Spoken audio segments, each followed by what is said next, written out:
আসসালামু আলাইকুম ওয়া রাহমাতুল্লাহি ওয়া বারাকাতুহু। বনশ্রী ন্যাশনাল আইডিয়াল স্কুল কর্তৃক আয়োজিত বিএনআইএস অনলাইন হোম স্কুলের পক্ষ থেকে সকল শিক্ষার্থীদের স্বাগত জানাচ্ছি। আমি মোহাম্মদ আবু সালেহ, সহকারী শিক্ষক, ইসলাম ও নৈতিক শিক্ষা। আশা করি সকল শিক্ষার্থী আল্লাহর অশেষ রহমতে ভালো আছেন। আমিও আল্লাহর অশেষ রহমতে ভালো আছি। আজ আমি আপনাদের সামনে উপস্থিত হয়েছি চতুর্থ শ্রেণীর ইসলাম ও নৈতিক শিক্ষা বিষয়ের পঞ্চম অধ্যায় থেকে খুবই গুরুত্বপূর্ণ দুটি প্রশ্ন নিয়ে। আজ আমরা প্রশ্ন দুটো একটু বোর্ডের দিকে ফলো করি এবং প্রশ্ন দুটো একটু আগে দেখে নেই।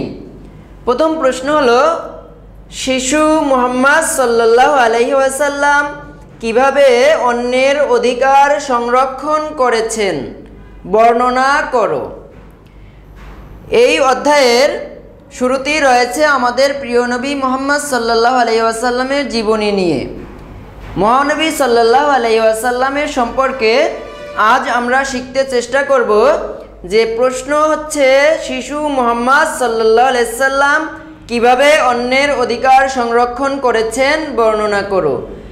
এর পরের প্রশ্ন হচ্ছে, জুয়া খেলার খারাপ দিকগুলো বর্ণনা করো। জুয়া খেলা বন্ধের জন্য তুমি কিভাবে জনমত সৃষ্টি করবে, মতামত দাও। প্রিয় শিক্ষার্থীরা, তাহলে আমরা শুরুতেই প্রথম প্রশ্ন নিয়ে আলোচনা করি যে আমাদের প্রিয় নবী মুহাম্মদ সাল্লাল্লাহু আলাইহি ওয়াসাল্লাম শিশু অবস্থাতেই তিনি কিভাবে অন্যের অধিকার সংরক্ষণ করেছেন।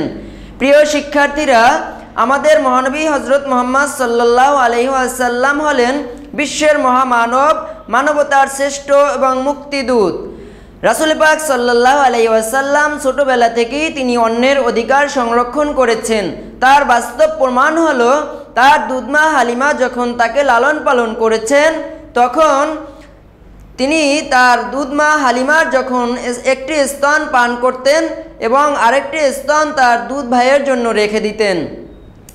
এর দ্বারাই প্রমাণিত হয় যে মহানবী হযরত মুহাম্মদ সাল্লাল্লাহু আলাইহি ওয়াসাল্লাম ছোটবেলা থেকেই তিনি অন্যের অধিকারকে সংরক্ষণ করেছেন, কারো হক তিনি নষ্ট করেন নাই।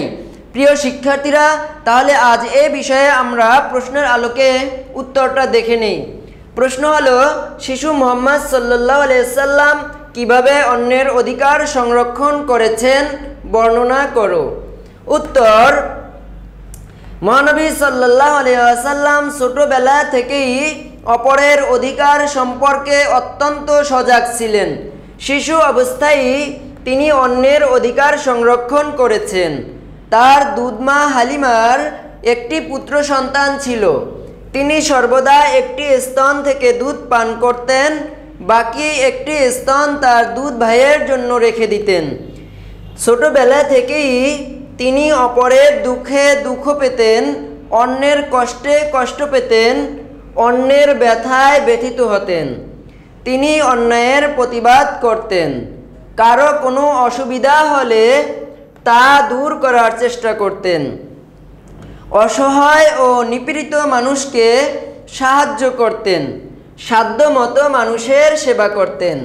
প্রিয় শিক্ষার্থীরা, এই প্রশ্নের আলোকে আমরা মহানবী সাল্লাল্লাহু আলাইহি ওয়াসাল্লামের আদর্শ অনুযায়ী বুঝতে পারি যে আমরা একে অন্যের হক নষ্ট করব না এবং সে ছোটোবেলা থেকেই আমাদের বৃদ্ধ পর্যন্ত, বয়সের শেষ পর্যন্ত আমরা অন্যের হক নষ্ট করব না। সকলের হক এবং প্রাপ্যকে আমরা যথাযথভাবে আদায় করব। আসুন প্রিয় শিক্ষার্থীরা, তাহলে আজ আমাদের দ্বিতীয় প্রশ্ন, জুয়া খেলার খারাপ দিকগুলো বর্ণনা করো।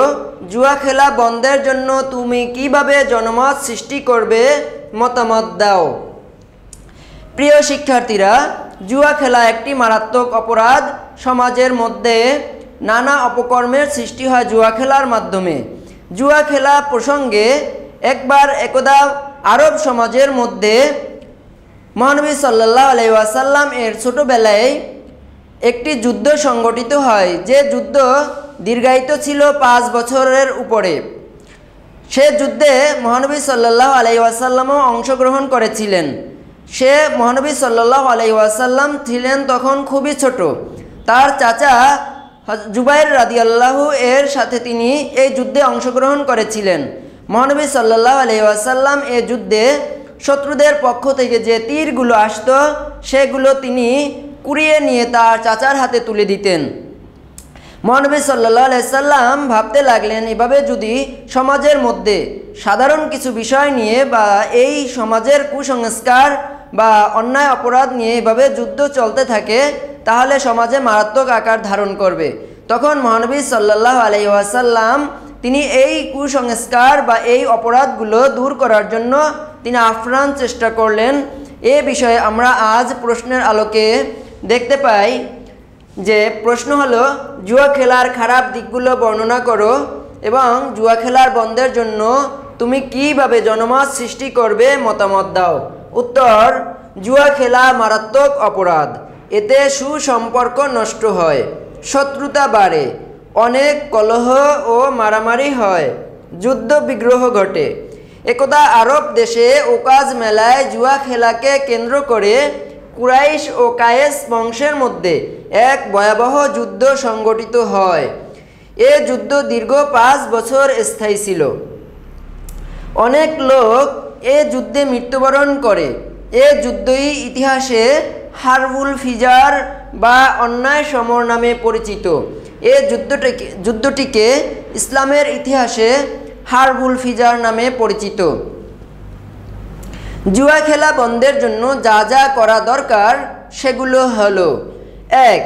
জনগণকে এ ব্যাপারে সচেতন করতে হবে। 2.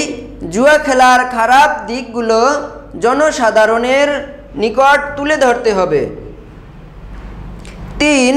জুয়া খেলা বন্ধের জন্য সমাজের যুবকদের সংঘবদ্ধ করতে হবে। 4. সবাই মিলে একসাথে কাজ করে জুয়া বন্ধ করতে হবে। 5. নেশাগ্রস্তদের জন্য নিরাময় আশ্রয় কেন্দ্র গড়ে তুলতে হবে। প্রিয় শিক্ষার্থীরা, জুয়া খেলা আমাদের সমাজের জন্য একটি মারাত্মক ব্যাধি। এটাকে আমরা সবাই প্রতিহত করার চেষ্টা করব যাতে করে আমাদের সমাজে এই ধরনের অন্যায় অনাচার না হতে পারে। প্রিয় শিক্ষার্থীরা, আমরা সকলেই এই প্রশ্নগুলো ভালোভাবে আয়ত্ত করব এবং আমাদের শিক্ষা বোর্ড কর্তৃক আপনাদের যে সিলেবাস অন্তর্ভুক্ত করা হয়েছে তার আলোকে আমরা পাঠদান করানোর চেষ্টা করব। আজ এ পর্যন্তই। সবাইকে ভালো থাকার, সুস্থ থাকার কামনায় এখানেই বিদায় নিচ্ছি। আসসালামু আলাইকুম ওয়া রাহমাতুল্লাহি ওয়া বারাকাতুহু।